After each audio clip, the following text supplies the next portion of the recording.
안녕하세요. 이신내과 이진호입니다. 오늘 제가 발표드릴 내용은 투석 혈관에 대한 모든 것입니다. 먼저 오늘 발표 순서를 말씀드리겠습니다.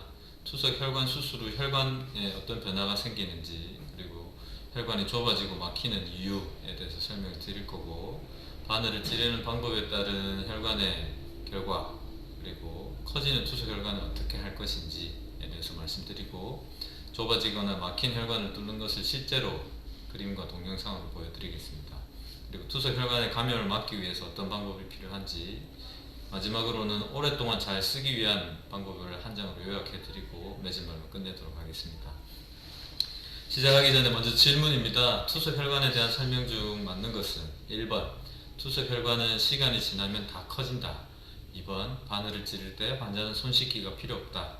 3번 혈관이 커지는 것은 바늘 찌르기에 좋다. 4번 혈관에 염증이 생겨도 금방 낫는다. 정답은 5번이죠. 투석 혈관은 생명선이기 때문에 관심을 가져야 된다가 정답입니다. 다 커지는 게 아닙니다. 일부 환자들은 커지지만 대부분의 환자들은 적당한 사이즈의 크기를 유지를 하고, 환자분도 손 씻는 것이 필요합니다. 그리고 혈관이 커지는 것은 바늘 찌르기에는 물론 좋을 수 있지만 심장에 악영향을 주기 때문에 너무 커지는 것을 막아주고, 이미 커진 혈관은 또 치료를 해야 되죠. 혈관에 염증이 생기면 혈관 자체를 못 쓰거나 이 염증 때문에 전신 감염 우려가 있기 때문에 조심해야 됩니다. 첫 번째, 투석 혈관 수술 후 혈관 변화에 대해서 보시겠습니다. 투석을 위한 혈관 수술은 이제 보통 저희가 투석을 위해서 바늘을 찔러야 되기 때문에 팔의 피부 정맥, 피부에 가까운 정맥을 잘라서 먼 쪽을 묶은 후에 동맥의 일부를 잘라내고 그 두 개를 연결하는 것이 수술의 기본이 됩니다. 이것이 자가혈관 투석 혈관이고, 물론 이런 피부 정맥이 좋지 않은 경우에는 심부 정맥, 깊은 쪽에 있는 정맥을 잘라내서 연결을 하지만, 그때도 반드시 피부에 가깝게 올리는 두 단계에 걸쳐서 이렇게 수술을 하게 됩니다. 대부분은 자가혈관 투석 혈관이 더 좋고 오래 쓰고 여러 가지 장점이 있기 때문에 자가혈관을 만들려고 노력하지만, 혈관의 사이즈가 작거나 이미 상처를 받고 염증이 있고 석회화가 진행된 경우에 혈관 상태가 좋지 않으면 인조혈관을 만들게 되는데, 동맥의 일부를 잘라내고 정맥의 일부를 잘라내서 옆으로 연결하거나, 완전히 잘라내어서 앞에서 말씀드린 것처럼 먼 쪽을 묶은 후에 둘 사이를 인조혈관과 연결하는 인조혈관 투석혈관이 있겠습니다. 수술을 위한 혈관의 크기는 가능하면 동맥과 정맥 모두 2mm 이상의 크기를 고르게 됩니다. 물론 더 크면 더 좋겠죠. 3mm, 4mm 이렇게 커지면 좋겠지만, 최근에는 투석 환자분들의 고령 환자분들이 늘고 당뇨 환자분들이 늘면서 혈관 건강이 좀 약한 분들이 많습니다. 그래서 혈관 사이즈가 2mm가 되지 않거나 이런 경우들이 많기 때문에 기준점은 2mm 정도라고 보시면 되지만, 더 작은 혈관도 쓸 수는 있습니다. 하지만 이제 이렇게 이어 붙이게 돼도 잘 자라지 않고 하자마자 막히는 경우, 시간이 지나도 자라지 않는 경우가 많습니다. 물론 혈관의 크기만 중요한 것은 아닙니다. 이제 혈류를 묶었을 때 혈관이 차면서 커지는, 이렇게 직경이 늘어나는 이런 정도나 혈관 자체의 건강, 석회화나 염증, 혈전이 없는 이런 혈관은 작아도 써볼 수 있지만, 크기가 큰 경우에도 이런 것들이 있게 되면 수술에 실패할 가능성이 있기 때문에 이런 혈관은 좀 피하는 것이 좋겠죠. 투석을 위한 혈관의 크기는 어쨌든 저희가 이제 투석을 바늘 두 개를 찔러 가지고 가까운 쪽에 이 연결 부위에 가까운 쪽에 혈관에 바늘을 찔러서 이제 투석기로 혈액을 보내고 깨끗하게 걸러진 피가 다시 몸 안으로 들어오는 이런 과정이 필요합니다. 그래서 큰 바늘, 저희가 일반적인 수액을 맞거나 이런 바늘보다는 훨씬 큰 바늘이죠. 이런 바늘이 찌를 수 있는, 정상적으로 두 개를 찌를 수 있는 이런 투석 상태가 되어야 되기 때문에 혈관 연결하고 수술 후에 한 달간은 자라는 시간이 필요합니다. 성숙이라고 그러거든요. 한 달이 지나고도 바늘을 찌를 수 없거나 한두 번 찔렀는데 계속 실패하고 잘 자라지 않는 것을 미성숙 혈관이라고 하고, 이럴 경우에는 빨리 교정을 해야 됩니다. 예전에는 기준점을 쉽게 외우기 위해서 이렇게 크기나 깊이, 혈류량을 6으로 룰 오브 6라고 해서 크기는 6mm 이상, 깊이는 6mm 이내, 혈류량은 600ml 이상 이렇게 쉽게 기준점을 제시했었는데, 이제 환자분들의 연세가 많아지고 혈관 상태가 약해지면서 이렇게 세 가지를 다 충족시키는 것은 아주 어렵습니다. 물론 젊은 분들 중에는 가능하지만 아무리 기다려도 이런 것을 충족할 수 없기 때문에 최근에는 이제 완화된 기준으로 결국에는 혈관이 투석이 잘 되기만 하면 되기 때문에 혈관의 크기는 4mm 이상 그리고 가능하면 6mm 이상 하는 것이 바늘이 잘 찌를 수 있는 방법이 되겠죠. 그리고 혈관의 깊이가 중요한데 얕을수록 좋습니다.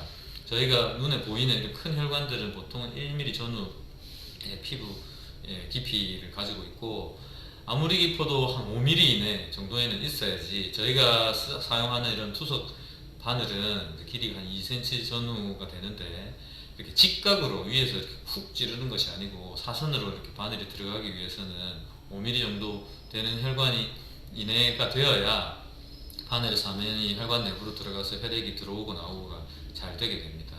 그리고 혈류량은 상완동맥 어디에 혈관을 만들어도 상완동맥에서 혈류량을 재는데 보통 상완동맥의 90%가 투석 혈관으로 간다고 보시면 이제 거기서 10%를 빼도 되지만 그냥 기준점을 잡기 위해서 상완동맥에서 혈류량을 재는데 분당 400ml 연결하지 않은 보통의 일반적인 상완동맥의 혈류량은 한 50에서 100 정도거든요. 그래서 한 4배 이상에서 4배에서 8배 이상 이렇게 커져야 혈류량이 늘어나야 투석이 가능해집니다. 정상적인 동맥과 정맥은 보시는 것처럼 왼쪽이 동맥, 오른쪽이 정맥입니다. 훨씬 동맥벽이 두껍죠. 하지만 내막의 크기는 크게 차이 없습니다. 근육층을 이루는 중막이나 밖을 이루는 외막이 동맥 쪽이 두껍지 이런 동맥과 정맥의 내막은 크게 차이는 없다 이렇게 보시면 되고 혈관을 이어 붙여 가지고 수술을 하게 되면 아주 건강하고 정상적인 혈관은 안쪽으로 좁아지지 않고 외경이 커지면서 저희가 바늘을 찌를 수 있게 되면서 안쪽으로는 혈류량이 충분히 지나가게 됩니다. 하지만 약해진 혈관들은 이제 저희가 말기신 무전에 다다른 이런 환자분의 혈관은 이렇게 이상적으로 자라기만을 바라기는 좀 어려운 이런 상태거든요. 그래서 이런 경우에는 내막이 좁아지는 경우가 있습니다. 비록 이렇게 내막이 두터워지더라도 외경이 충분히 넓어지면 바늘을 찌르고 투석을 하는 데는 문제가 없으시지만 보시는 것처럼 이게 제일 안 좋은 경우죠. 혈관이 커지지도 않고 안쪽으로 두꺼워만지는 이런 경우도 있습니다. 이런 경우에는 이제 좁아져가지고 바늘을 찌르기 힘들거나 기계 알람이 오거나 지혈이 잘 안 되고 이런 일들이 자주 생기게 되고 좁아진 혈관들을 아무리 넓혀주고 해도 3개월마다 길어도 6개월마다 다시 좁아지는 이런 경우가 발생하게 됩니다. 그래서 건강한 혈관은 밖으로 이렇게 커지지만 좋지 않은 혈관은 안쪽으로 좁아진다 이렇게 보시면 됩니다. 좁아진 혈관에서 두터워진 내막의 이런 단면 사진이거든요. 약간 이 정도면 일반적으로 내막이 보통은 중막 외막에 비해서 아주 얇은 막인데 요 부위가 지금 내막이거든요. 이게 조금 이제 두터워져서 이제 각 염색에 따라서 내막의 크기가 좀 두터워진 것을 볼 수 있지만 이렇게 두꺼워지면 사실 거의 막히기 직전 아주 혈류량이 정상적으로 지나는 혈류량이 한 10% 전후 이렇게 지나가게 됩니다. 그렇게 되면 투석도 잘 되지 않고 바늘 찔러도 실패하게 되고 효율은 떨어지고 컨디션도 나빠지고 이렇게 됩니다. 그래서 중막과 외막의 사이즈는 이렇게 병변의 심한 정도에 따라 크게 차이가 없지만 결국에는 협착이 진행하면 진행할수록 내막이 두꺼워진다 보시면 됩니다. 좁아진 혈관에서는 두꺼워진 내막 상태는 보시면 이렇게 인위적으로 만든 투석 혈관 내부에서 원래 쭉 잘 뻗은 혈관은 아주 이상적으로 곧게 쭉 직진한다고 이렇게 보시면 되지만 특히나 투석 혈관은 각을 이루는 혈관으로 연결되는 인위적으로 만든 혈관입니다. 이것은 자가혈관이든 인조혈관이든 마찬가지이기 때문에 이런 화살표를 보시면 혈류가 쭉 넘어가야 될 것이 빙글빙글 돈다든지 아예 여기서 소용돌이를 치고 있는 이런 경우가 많습니다. 그래서 이런 혈류의 변화들이 결국 약해진 혈관벽을 자극하게 되면 내막이 두꺼워지고 점점 심해지면 좁아지거나 막히게 됩니다. 앞에 설명드린 것을 다시 한번 그림을 보면서 말씀드리겠습니다. 혈관이 좁아지고 막히는 이유는 여러 가지가 있는데요. 결국에는 이렇게 지금 여기가 동맥이고 연결되는 문합부 주위 부분입니다. 정상적으로 저희가 바늘 찌르는 혈관에 비해서 한 이 정도면 90% 이상 좁아진 이런 상태죠. 수술 자체가 혈관에 상처를 주는 것입니다. 어쨌든 혈관을 잘라내고 이어붙이고 이렇게 꿰매면서 혈관 내막에 상처를 주고 이 내막이 아물면서 두꺼워지고 벽이 약해지고 하는 일들이 이제 수술을 하는 것 자체가 혈관벽에 상처를 줄 수 있다. 두 번째는 내막 기능이 저하됩니다. 이제 말기 신부전에 다다르면서 요독증이 심해지면 혈관 내막의 이런 기능을 떨어뜨리거든요. 그래서 이제 신장내과 의사나 혈관을 수술하는 선생님들이 항상 강조하는 게 뭐냐면 말기 신부전에 다다라서 이미 숨이 차거나 몸 컨디션이 나쁜 상태에서 수술을 하게 되면 이런 이유 때문에 혈관이 더 잘 자라지 않게 됩니다. 그래서 가능하면 말기에 다다르지 않고 4기에서 이제 5기로 넘어가는 그런 상태일 때 요독증이 심하지 않을 때 수술하시게 되면 더 좋은 결과를 만들게 되고 결국에 이제 목에 카테터를 꽂게 되는 이런 상황을 피하면서 자연스럽게 파혈관이 이제 처음에도 말씀드렸지만 자라는데 한 달 정도의 시간이 필요하다고 말씀드렸지 않습니까? 이렇게 혈관이 잘 자라게 돼서 준비된 혈관을 필요할 때 이제 투석이 필요하다는 시점이 되면 바로 혈관을 사용하는 것이 가장 혈관 수술의 결과도 좋겠고 환자분도 이런 카테터에 찔려가지고 바늘을 찌르고 관을 갖고 계시는 위험도 덜 하겠고 투석도 잘 되는 여러 가지 장점이 있겠습니다. 그리고 투석을 하는 것 자체, 저희가 이제 투석 혈관을 만드는 이유 목적이 투석을 하기 위한 거지 않습니까? 하지만 이런 투석을 위해서 바늘을 찌르는 것 자체가 혈관에 상처를 주게 됩니다. 찔린 상처가 아물면서 혈소판이 모여들고 그쪽으로 염증이 발생하면서 혈관 내벽이 이렇게 두꺼워지면서 좁아지는 경우가 생기게 되죠. 그리고 이 투석 혈관을 이렇게 이어붙이게 되면 혈역학적인 스트레스, 말은 어렵습니다. 어렵지만 앞에서 말씀드린 것과 비슷한 거예요. 혈류는 원래 정상적으로 사람이 자라면서 아주 자연스럽게 동맥의 피가 이렇게 쭉 내려가서 손끝까지 말초혈관까지 갔다가 천천히 정맥으로 올라오는 게 정상적으로 이루어진 혈관의 이런 시스템인데 저희가 이런 샛길, 지름길을 만들면서 혈관을 인위적으로 키우는 이런 것들이 결국에는 이런 스트레스가 무조건 나쁜 것은 아닙니다. 이제 사람이 받는 스트레스는 나쁘고 좋지 않은 것이지만 이런 스트레스가 있어야지 결국 혈관이 커지는 것이기 때문에 혈관을 커지기 위한 스트레스 자체는 꼭 필요한 거지만 이 스트레스 때문에 결국에는 커진 혈관이 커지는 것과 마찬가지로 내벽이 두터워지고 좁아지는 일이 벌어지게 되죠. 그래서 혈류가 소용돌이 치고 혈관벽에 스트레스를 주게 됩니다. 앞에서 말씀드린 스트레스를 보시면 이게 이제 판상 혈류 흐름이라고 해서 이제 물론 이건 아주 이상적인 혈류입니다만 보통 아주 크기가 크고 쭉 잘 뻗은 우리 몸의 혈관에서도 이런 혈류를 볼 수 있습니다. 쭉 마치 쭉 이어서 판이 지나가는 것 같은 이런 혈류량을 보이는데 이제 투석 혈관에서 보이는 혈류의 흐름은 가다가 되돌아오는 경우, 따로 안에서 빙글빙글 도는 경우 보시는 것처럼 이제 이쪽이 동맥이고 이쪽이 정맥이고 이쪽이 손 쪽인데요. 혈류의 흐름이 빙글빙글 돌아가고 소용돌이 치는 것을 볼 수 있습니다. 이렇게 우리의 기대로는 쭉 이렇게 이어지면 협착도 없을 거고 혈전증도 없게 되지만 속도의 변화도 생기면서 혈류가 소용돌이 치고 벽을 자극하는 일들이 결국에는 이런 내막의 증식을 일으키고 혈관이 좁아지는 이유가 되게 됩니다. 다음은 바늘을 찌르는 방법에 따른 여러가지 결과를 보여드리고 말씀드리겠습니다. 바늘을 찌르는 부위는 여러가지 방법이 있는데 가장 대표적인 것은 같은 곳 찌르는 것, 그리고 여러 군데 나눠서 찌르는 것이 있습니다.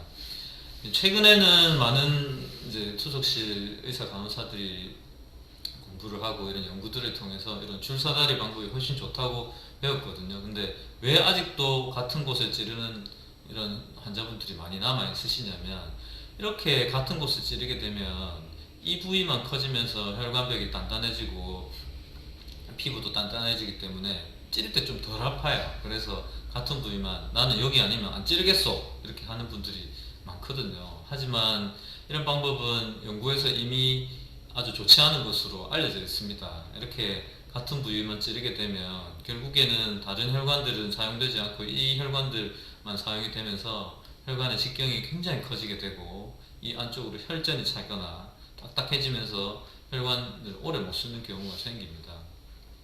그래서 최근에는 줄사다리 방법, 줄사다리 방법이라고 어려운 것이 아니고 이렇게 만약에 오늘 월수금 환자분께서 여기를 찔렀다면 조금 더 위쪽으로 동맥, 정맥을 찌르고, 금요일은 좀 더 위쪽으로 다시 동맥, 정맥을 찌르고, 월요일에는 다시 밑으로 내려가서 이렇게 여러 군데 방향을 바꾸면서 찌르는 것입니다.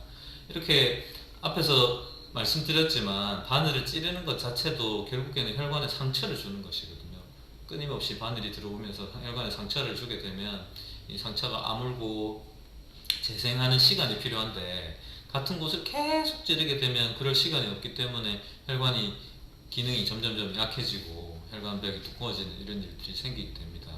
이렇게 커진 혈관들은 터지거나 이런 위험성도 있거든요. 이게 터지면 우리가 일반적으로 출혈을 하는 거라고 생각하시면 안 됩니다. 커진 혈관들의 혈류량은 보통 상완동맥에서 2,000, 3,000 되는 경우가 많아요. 그래서 대동맥 터진 거랑 아주 비슷한 정도의 피가 순식간에 불과 만약에 여기서 피가 샌다면 하늘을 향해 치솟게 되고 한 5분 안에 모든 혈액이 다 빠져나가면 사람이 사망할 수도 있는 문제고, 특히 커진 혈관들 자체에서 혈류량이 커지면 많아지면 심장에 악영향을 줍니다. 심장으로 점점 많은 혈류량이 들어오면서 심장이 커지고 두꺼워지고 약해지면서 숨이 차거나 가슴이 답답하고 흉통이 생기고, 심하게 되면 협심증이나 심근경색까지 가기 때문에 간호사분들께서 오늘은 다른 곳에 좀 찌를게요 하면 너무 화내지 마시고, 이런 것들이 결국 본인의 혈관 건강을 지켜주기 위해 필요한 일이다 이렇게 생각하시면 됩니다. 간호사들도 생각해 보시면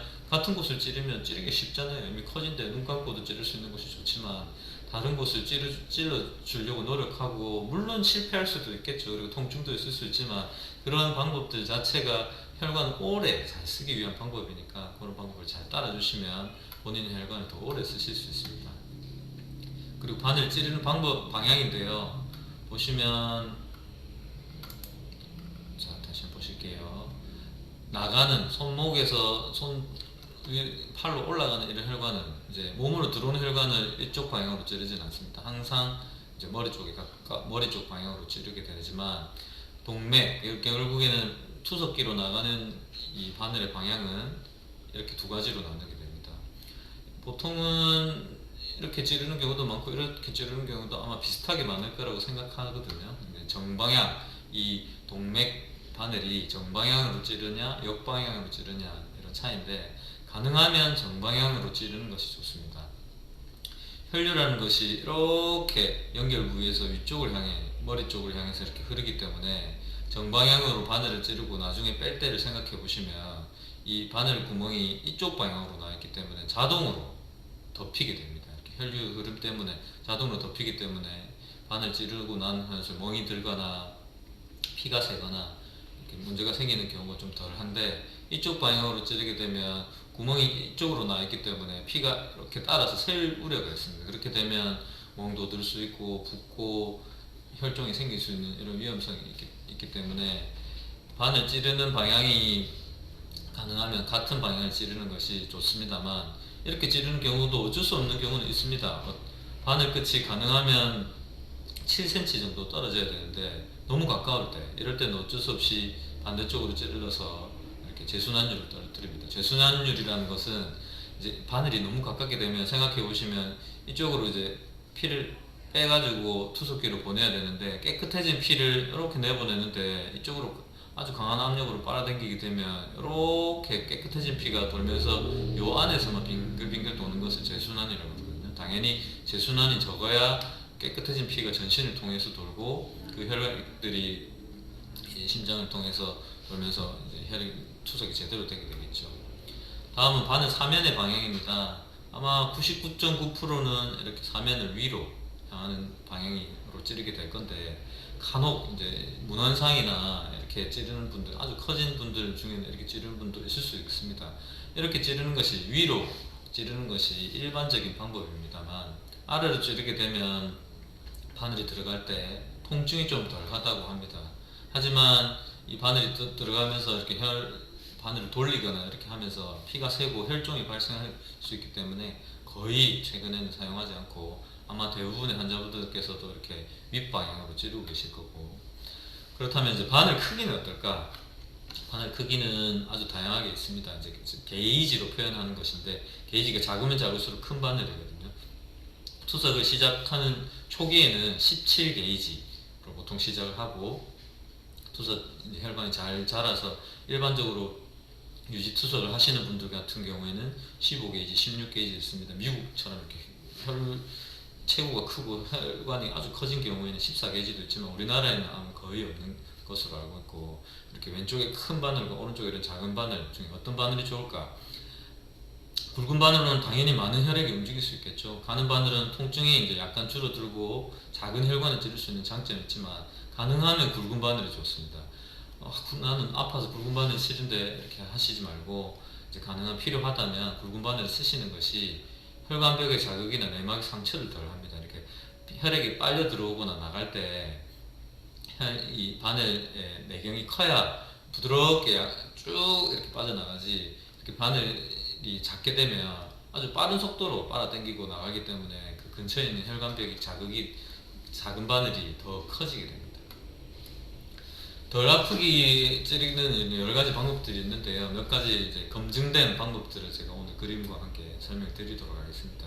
아마 보신 적들이 있고 사용하신 분들도 많으실 건데, 엠나 크림을 바르는 것입니다. 이 엠나 크림은 리도카인과 프릴로카인이라는 이런 국소 마취제들 두 개가 섞인 이런 약제인데요. 바늘을 찌르기 최소 1시간 전에 투석실에 오셔가지고 바르면 아무런 효과가 없습니다. 미리 발라가지고 흡수가 되어야 되는 거고, 양을 아주 이렇게 우리 얼굴에 뭐 났을 때 연고 바르듯이 바르면 효과가 없어요. 지금 이 5g짜리가 2g, 결국에는 3번 안에는 다 쓰셔야 되는 정도로 충분히 듬뿍 발라주셔야 됩니다. 그리고 바르고 밀봉 테이프로 덮어줘야 효과가 좋습니다. 이제 다 날아가기 때문에 가능하면 같이 동봉된 밀봉 테이프도 괜찮고, 일반적인 테이프나 이런 우리가 이제 소독용 테이프 같은 것들도 도움이 됩니다. 그래서 테이프 제거 후에도 1시간 정도 효과가 지속된다 하거든요. 하지만 모든 환자들한테 이런 것들을 권하지 않는 이유가, 장기가 바르게 되면 피부가 얇아지는 경우가 있습니다. 피부가 얇아진다는 것이 이제 우리가 지혈을 할 때 혈관과 피부 사이에 있는 이런 조직들, 연부 조직과 함께 피부가 같이 쪼이면서 혈액이 위로 따라 올라오지 않아야 제대로 지혈이 잘 되고 이렇게 빠른 시간에 집에 가실 수가 있는데, 지혈이 잘 되지 않고 피부가 약해지면 그쪽으로 혈액이 이제 줄줄 새게 되면서 30분, 1시간씩 지혈이 필요한 이런 경우가 있기 때문에 이제 초기에 가능하면 이렇게 바르시고, 너무 오래는 쓰지 않는 것이 좋긴 하지만 통증이 있으면 어쩔 수 없겠죠. 근데 크림을 발랐는데도 효과가 없다는 분들이 간혹 계십니다. 그럴 때는 이런 것들을 한번 살펴보십시오. 도포 후에 충분히 시간이 흘렀는지, 최소 1시간에서 3시간 전에는 발라주셔야. 그러니까 집에서 출발하시기 전에 쭉 발라놓고 테이프로 이렇게 밀봉을 잘 해두시고, 그 뒤에 이제 뭘 드시든지 옷을 갈아입고 이런 일들을 하시는 거면 시간이 적당할 거로 생각이 됩니다. 그래서 테이프나 반창고 등으로 밀봉을 해야 효과가 지속이 됩니다. 앞에서 말씀드린 것처럼 1회에 한 2g 정도로 써야 되기 때문에 3번 쓰고는 없어야 됩니다. 그래서 계속 이렇게 다시 받고 해야 되고, 당연히 바늘 찌르는데 바르셔야 되죠. 엉뚱한 곳에 이렇게 바르게 되면 효과가 떨어질 수밖에 없습니다.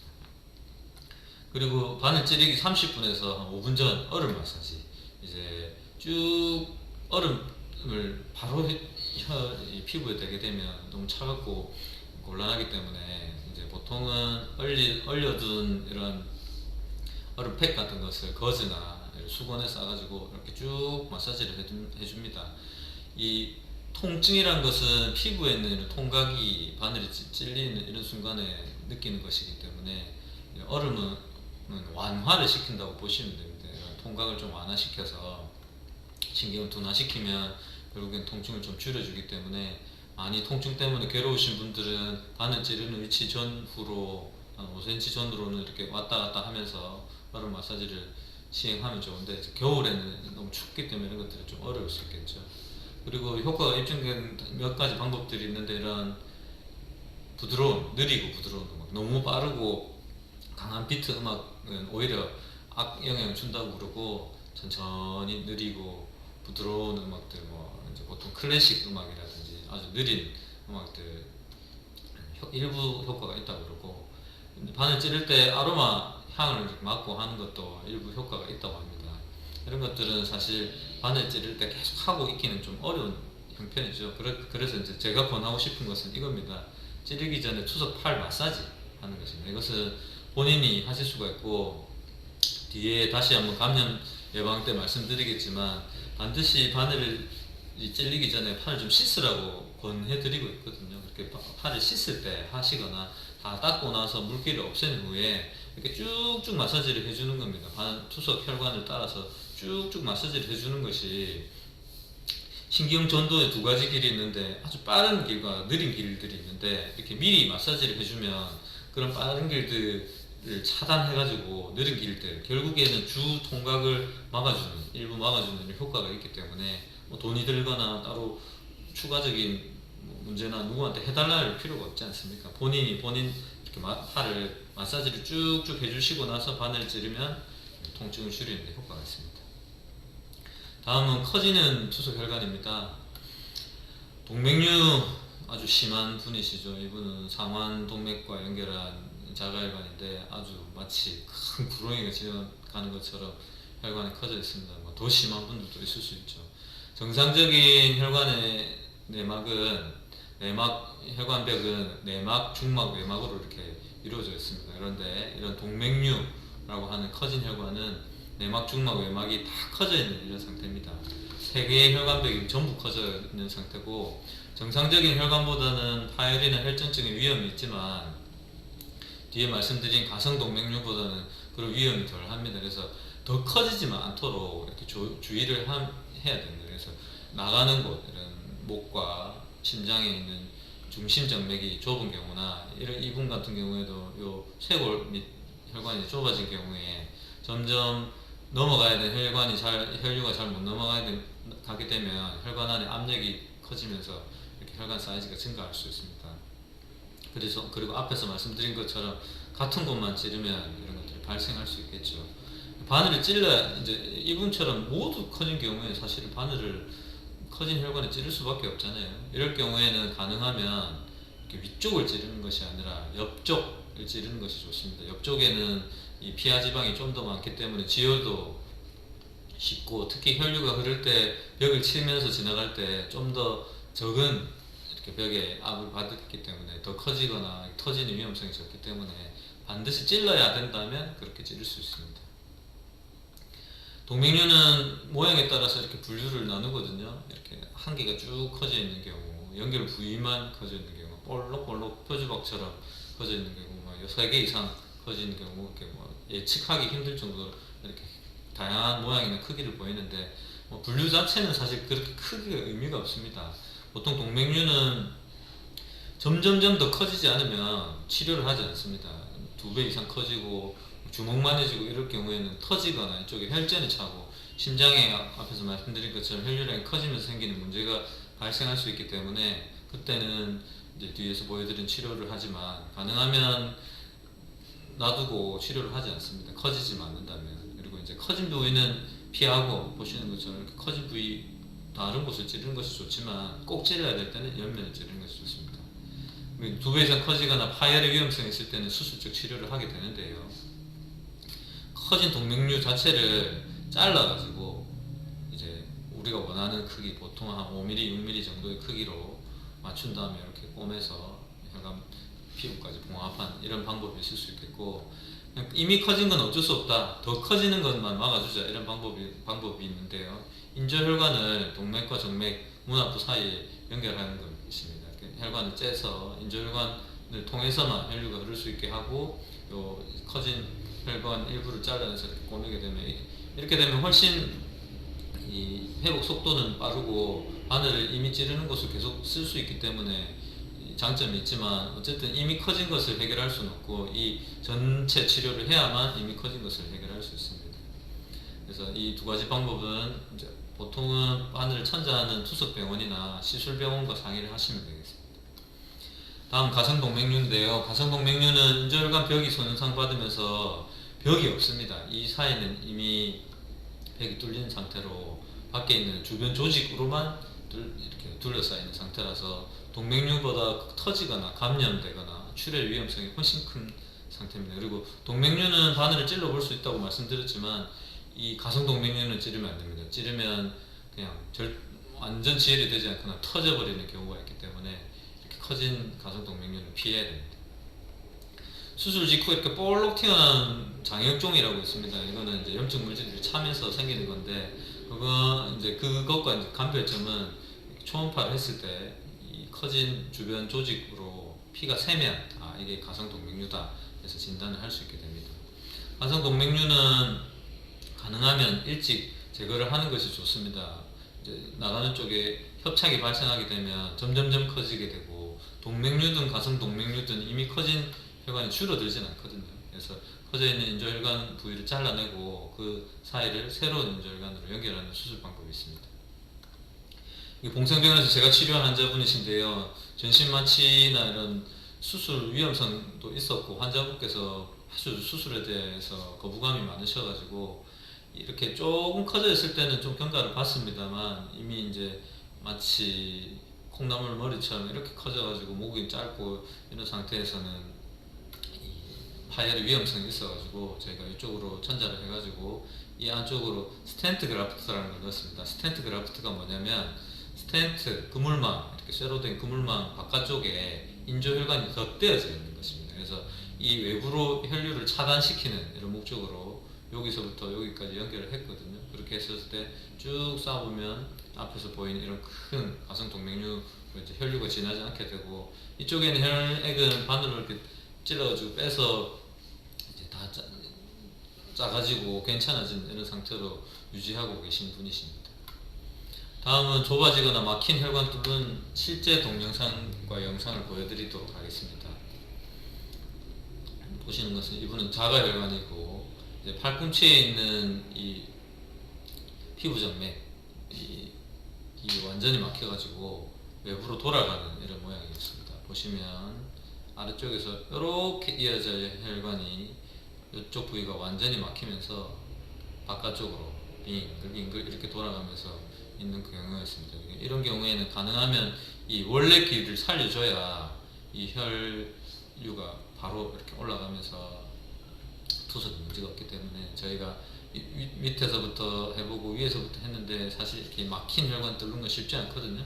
와이어가 요도철사가 이렇게 서로 만나가지고 겨우 이렇게 아주 가늘게 보이게 되면서 철사를 잘 지나가고 나서 그쪽 부위를 넓혀주고 확인을 했더니 쭉 넘어갑니다. 이제 아까 보였던 돌아가는 이 혈액도 없는 것은 아니지만 주 길이 살아났기 때문에 이쪽으로 이제 혈액이 덜 가게 되겠죠. 다음은 인조혈관 내 협착과 정맥과 인조혈관 문화부, 가장 흔히 이제 좁아지는 부위죠. 동맥과 인조혈관은 괜찮으시고, 보시면 이 인조혈관 내부에도 아주 좁은 한 80%, 90%, 그리고 인조혈관과 정맥, 해과정맥에 연결된 것도 한 80%, 90% 좁아져 있습니다. 그래서 그쪽에 풍선 확장을 이렇게 하고 다시 한번 조용을 하면 인조혈관 내부는 이미 깨끗하게 잘 넓어져 있습니다. 하지만 이 인조혈관과 정맥 연결부가 아직도 불충분하게 넓어져서 더 큰 풍선을 사용하였고, 보시면 이제 쭉 잘 넓어진 것을 확인할 수 있습니다. 다음은 자가혈관인데요. 이 자가혈관에서 쇄골 아래쪽과 중심정맥 쪽이 아주 좁아져 있는 그림입니다. 보시면 쭉 오시면 혈류가 넘어가는데 쇄골 밑에서 한번 넘어가면서 한번 이 두 군데가 좁아져 있습니다. 이제 중심정맥에 가까울수록 큰 풍선을 사용하게 되거든요. 손가락만한 10mm, 12mm 이런 풍선을 사용하게 되면 앞에서 보셨을 때보다는 훨씬 혈관의 직경이 좋아졌지만 아직까지 쭉 넘어가지 않고 혈류가 빨리 넘어가지 않고 압이 걸리기 때문에 다른 쪽으로 돌아가는 혈관들이 보이게 됩니다. 이럴 경우에는 이제 더 큰 풍선을 사용하게 되죠. 그렇게 사용하고 나면 이제는 쭉 잘 넘어가, 아까 돌아가는 혈관도 보이지 않고 좁아진 혈관들도 충분히 넓어진 것을 볼 수 있습니다. 이분은 자가혈관인데요. 이제 팔목 쪽에 있는 자가혈관인데 미성숙입니다. 미성숙하고 쭉 넘어가야 되는 길들이 아예 보이지 않는 이런 경우에는 사실 이런 상태에서는 아무리 기다려도 6개월 이상 혈관을 기다려도 바늘을 찌를 수 없는 경우가 대부분입니다. 그래서 보통 2주에서 4주 사이에 혈관을 확인하셔서 잘 자라지 않는 경우에는 빨리 손을 봐야 이제 그때부터 사실은 다시 자라는 시간이 필요하기 때문에 이상이 있는 경우에는 빨리 치료를 해주셔야 됩니다. 이분은 이제 손목에 있는 동맥을 뚫어가지고 이렇게 혈관을 확인했고, 이쪽이 동맥이고 연결 부위 넘어가는 이 정도까지는 괜찮은데 그 이후로는 아주 실릭처럼 좁아지고 위쪽은 아예 길이 보이지 않습니다.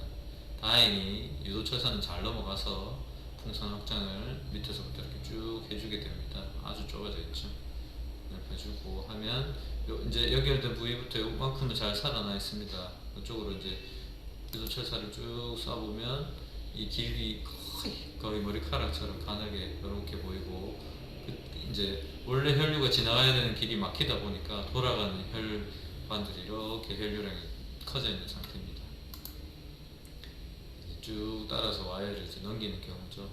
이제 이 노쪽 피부 정맥이 양쪽에서 이제 상완에서 이렇게 만나기 때문에 그 길을 따라서 좀 만나도록 이렇게 유도 철사를 넘기고 있고, 이제 만나서 하나로 합쳐진 길까지 철사가 넘어가 있습니다.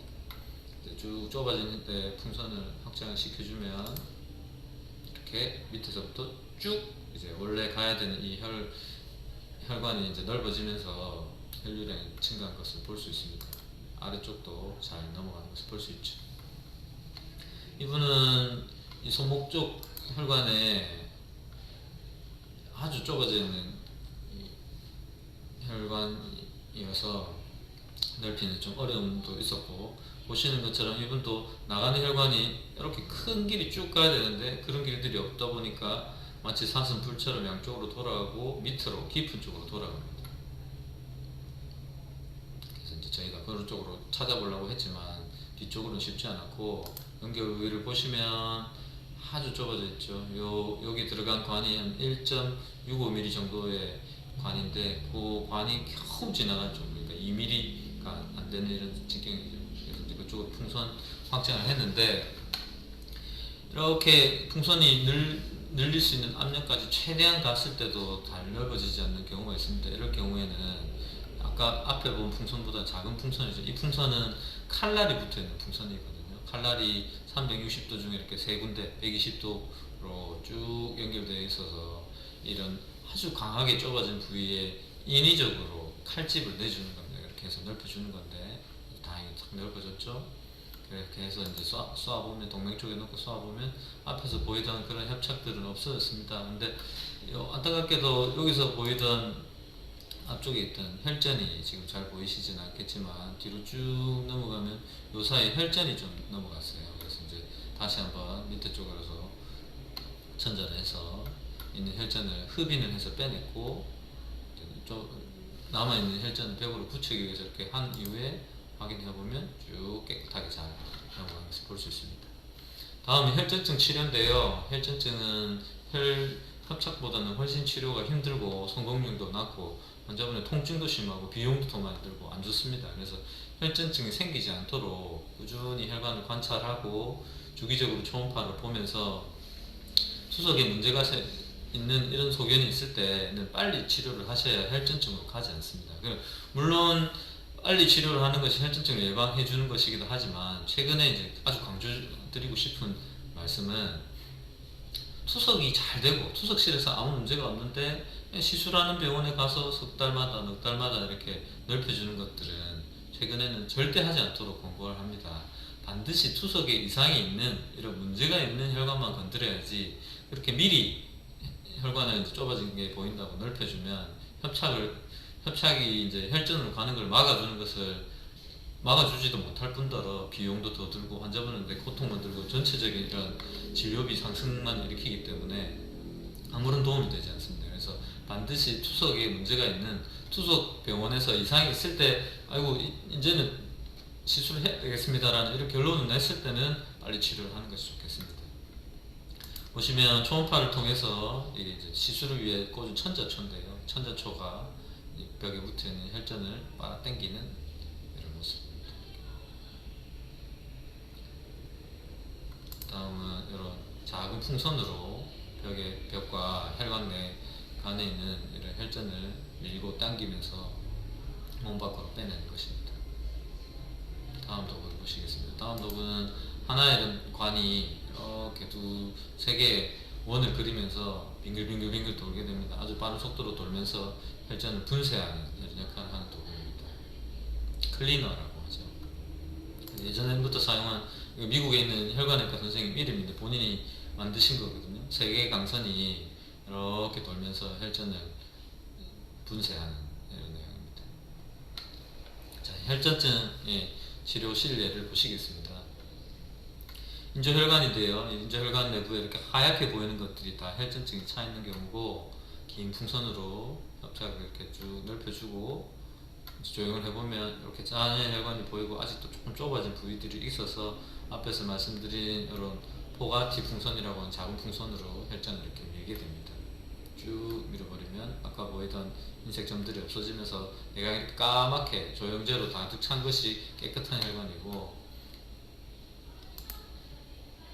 이제 다시 동맥 쪽으로 확인해보면 이제 상완동맥은 괜찮게 내려가는데 연결 부위부터 혈전들이 보입니다. 그쪽에도 풍선으로 이렇게 확장을 해주면 쭉 이제 이렇게 잘 넘어가면서 혈전증이 잘 치료된 것을 볼 수 있습니다. 다음은 자가혈관인데요. 보시면 이쪽에 이렇게 허옇게 조형이 되지 않는 것들이 다 혈전입니다. 그리고 이 부분은 동맥과 정맥이 연결된 곳에 이렇게 커져 있는 동맥류가 있었는데요. 이 안쪽에 혈전이 이만큼 이렇게 차 있습니다. 그래서 보시는 것처럼 조형이 되지 않고, 이 투소혈관에서 동맥으로 유도철사를 넘겨야 되는데 이 모양 자체도 커져 있지만 혈전이 막고 있어서 이렇게 넘기는 것이 쉽지는 않습니다. 그래서 이렇게 손 눌러서 다행히 잘 넘겼고, 있는 풍선으로 확장을 해주고 하면 처음보다는 아직 조금 남아있긴 하지만 잘 넘어가는 것을 볼 수 있고, 다시 한번 확장해주고 확인을 하면 처음 이제 중간 과정이 갈수록 점점 더 이제 조형제가 더 짙게 잘 보이게 되죠. 나가는 곳을 넓혀주고 앞에서 보여드린 트렐로토라가 돌고 있는 모습입니다. 이거 돌면서 깎게 되고 하면 이제 많이 없어지게 됐죠. 이제 남아있는 밑에 쪽으로 내려갔던 이 잔여 혈전을 포가티 풍선으로 잡아당겨서 확인을 했더니 이제 쭉 잘 넘어가서, 이분은 한 2시간 넘게 치료하셨던 분인데 20년 동안에 처음 맡기신 분인데 다행히 잘 뚫어가지고 지금 현재는 잘 쓰고 계십니다.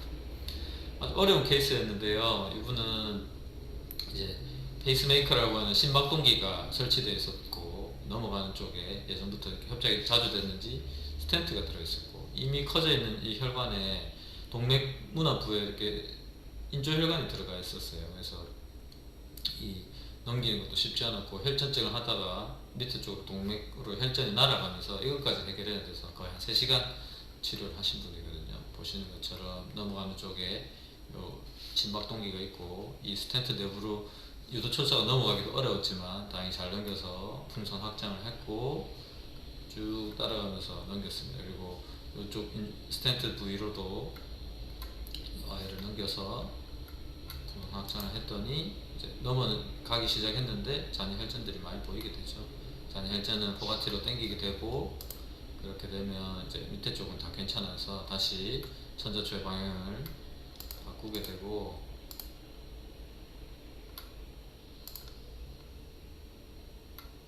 남아있는 것을 포가티로 없애고 하면 이제 쭉 잘 넘어가면서 치료가 잘 마무리된 것을 알 수 있습니다. 다음은 아주 커져 있는 이런 혈관이거든요. 이 혈관에 이제 틸라제라고 하는 혈전을 녹이는 약까지 써서 저희가 이제 안에 있는 혈전을 빼내고 없앴는데, 이분은 안타깝게도 이제 피부 정맥이 넘어가는 이쪽이 굉장히 가늘어가지고 혈전이 넘어가다 막혀서 넓히다가 터지고 이런 것 때문에 스텐트를 삽입한 경우입니다. 보시면 지금은 이 커져 있는 혈관으로 조형이 되지 않아서 거꾸로 돌아가는 이런 모습을 볼 수 있고, 아주 가늘게 이렇게 있어서 풍선 확장을 쭉 해주고, 그때 조형을 해보면 요 중심정맥 쪽은 괜찮은 것을 볼 수 있는데, 이쪽에서 쏴보면 앞에서 스텐트 들어갔다는 그 넘어가는 부위가 아주 가늘고 약해져 있습니다. 밑에 쏘면 이제 조형이 되지 않고 혈류가 흐르지 않는 것을, 여기 고여 있는 것을 볼 수 있죠. 이제 그쪽으로 트렐로토라고 하는 분쇄 기구를 쓰고 하면 이제 쭉 어느 정도 넘어가게 되죠.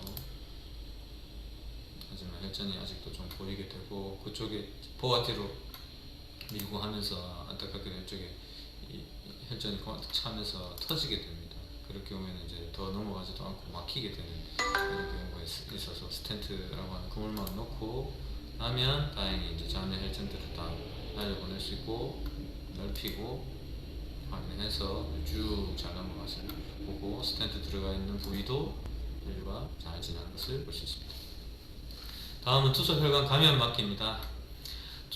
투석혈관 감염이 왜 중요하냐면 투석혈관은 하루 2회, 주 3회, 월 12에서 13회, 보통 한 연간 140회 전후로 바늘을 찌르게 됩니다. 그래서 피부에 있는 이런 박테리아들이 바늘을 따라서 이렇게 혈액 안으로 들어갈 수 있는 노출이 아무래도 굉장히 높게 되죠. 그래서 감염이 되면 염증이 혈액을 타고, 이런 혈관 감염이 무서운 이유가 전신으로 감염되거나 이런 염증이 심장, 뇌 이런 쪽으로 가게 되면 아주 생명을 위협하는 무서운 감염증이 될 수 있거든요. 그래서 바늘 찌르다 생긴 혈종, 상처 등이 다 원인이 될 수 있습니다. 그래서 감염이 진행하게 되면 혈관을 못 쓰게 되고 도관을 삽입하거나 아예 다른 곳을 만들어야 되기 때문에 감염을 미리 예방하는 것이 중요하겠습니다. 이 혈관 상태에 따른 입원율인데요. 자가혈관은 거의 1% 가깝지만 인조혈관도 좀 늘어나는 편이지만 보시는 것처럼 도관으로 투석하게 되면 입원율이 10배 이상 이렇게 늘어나게 됩니다. 그래서 의사들, 간호사들이 가능한 빨리 도관을 제거하고 혈관을 만듭시다 하는 이유가 감염이 가장 큰 원인이라고 볼 수 있겠습니다. 우리나라 투석혈관에 따른 사망 원인인데요. 심장질환은 압도적인 이름입니다. 계속적으로 증가하고 있죠. 그리고 혈관질환들, 다른 말초혈관, 뇌혈관 이런 혈관질환들은 예전에 비해서는 오히려 조금 감소하지만 감염질환은 2위를 꾸준히 마크하면서 이 심혈관과 같이 함께 증가하고 있습니다. 아직도 계속 증가하고 있기 때문에 시간이 갈수록 더 증가하는 이런 경향은 결국 환자분들의 연세가 많아지시고 당뇨가 많아지면서 이런 감염에 취약할 수밖에 없는 이런 상태가 되면서 감염이 더 많아지게 됩니다. 그래서 물론 이제 투석 바늘을 찌르기 전에 우리 간호사 선생님들이 잘 소독을 해주실 거라고 생각합니다. 하지만 환자 본인이 미리 투석팔을 씻는 것이 중요합니다. 그래서 매 투석 전에 비누와 물로 혈관을 깨끗이 씻고 잘 말린 다음에 앞에서 말씀드린 이런 마사지까지 해주시면 더 좋겠죠.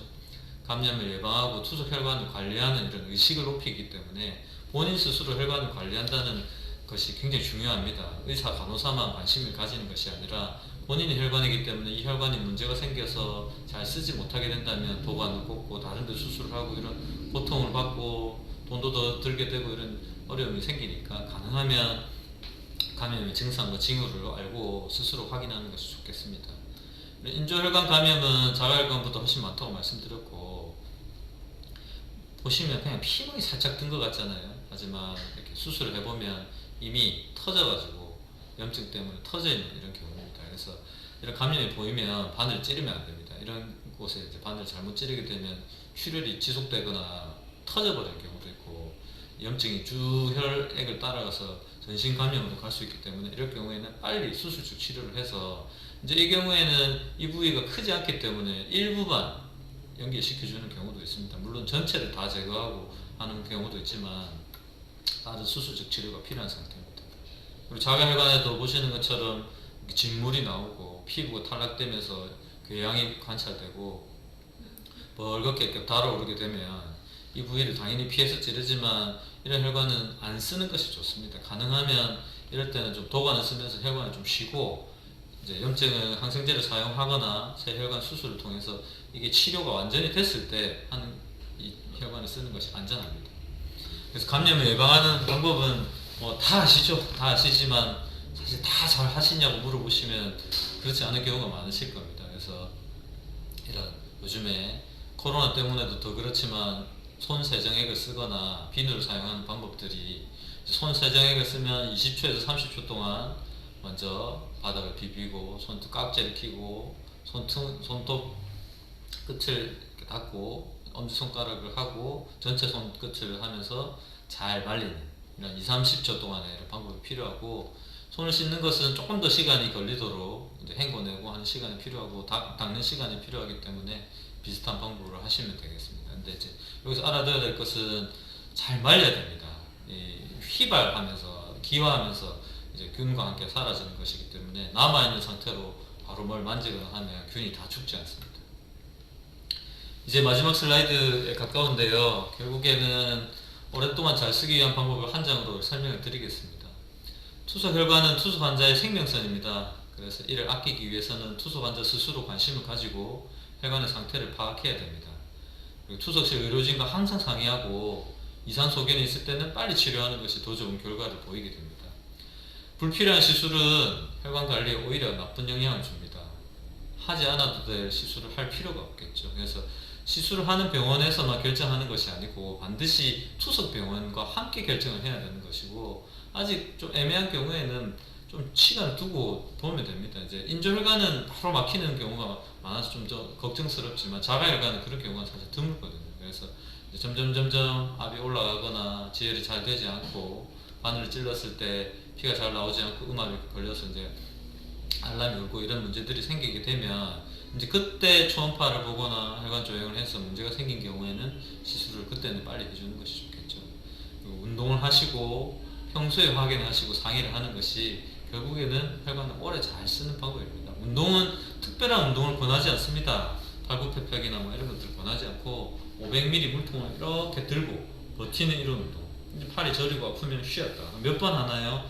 세 보지 마십시오. 그냥 TV를 보시면서 앉아서 쉬면서 집안 곳곳에 500ml짜리 물통을 두고 이렇게 들고 버티고 내리는 이런 운동을 하시면 됩니다. 확인도 특별한 거 없거든요. 아침에 일어나셔서 한번, 저녁에 주무시기 전에 한번 어디 이렇게 빨갛게 달아오른 곳은 없는지, 색깔이 바뀐 곳은 없는지, 피부가 탈락돼서 염증이 보이는 곳은 없는지, 궤양이 있는 곳은 없는지, 진물은 나지 않는지 이런 것들을 확인하면 되는 거고, 혈관이 점점 커지는, 부풀어 오르지는 않는지 이런 것들 확인하시면 되고, 내가 봐서 좀 이상하다 하면 투석 병원과 꼭 상의를 하십시오. 이제 간호 선생님, 의사 선생님이랑 같이 상의를 하면 이제 그 문제가 생긴 혈관을 잘 치료해서 오랫동안 잘 쓰게 됩니다.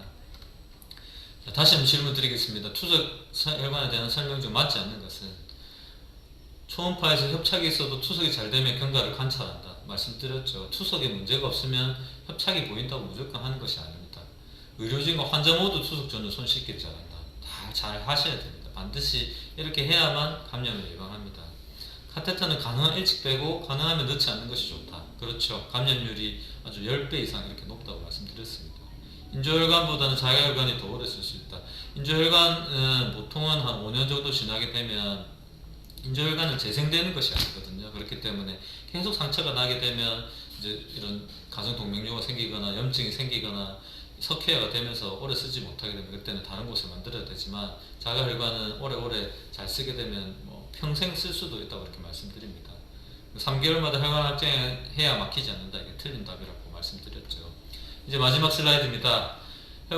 투석 혈관 수술 이후에 내막이 자극받으면서 혈관이 커지는 것은 아주 정상적인 반응입니다.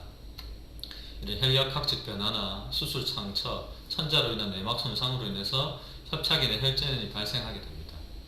협착이나 혈전이 발생하게 되면 반드시 혈관 내 치료로 해야 되지만, 이상이 있는 경우, 투석에 이상이 있는 경우, 지혈이 되지 않고 압이 올라가고 팔이 붓고 이런 경우나 이제 바늘이 찔렀는데 잘 찔러지지 않는 이런 경우가 있는 경우에만 해야 됩니다. 혈관 치료를 해야 됩니다. 그리고 바늘은 가능한 큰 바늘을 정방향으로 사면을 위로 해서 여러 군데 찌르는 것이 더 도움이 되겠고, 커지는 혈관을 잘 확인해서 파열이나 혈전증을 막아줘야 되고, 이제 제가 마지막으로 가장 하고 싶은 말이거든요. 환자 스스로 혈관을 잘 확인해서 감염을 막아주는 것이 중요하겠습니다. 감사합니다. 지금까지 강의 들어주셔서 감사하고, 이제 저희 이신내과에는 투석 혈관 치료를 같이 하는 전국 최초의 병원이거든요. 이런 유튜브도 같이 운영하고 있고 블로그도 하고 있으니 많은 정보를 얻으실 수 있습니다. 저희 센터에서는 투석 병원과 협의해서 필요하지 않은 시술을 하지 않습니다. 그래서 괜찮으면 초음파만 보고 다음번 오시도록 이렇게 권하고, 반드시 필요한 경우에만 이렇게 시술을 시행하고, 환자분의 통증 조절을 위해서 적극적으로 치료를 하기 때문에 편안하고 잘 치료하도록 노력하겠습니다. 경청해 주셔서 감사합니다.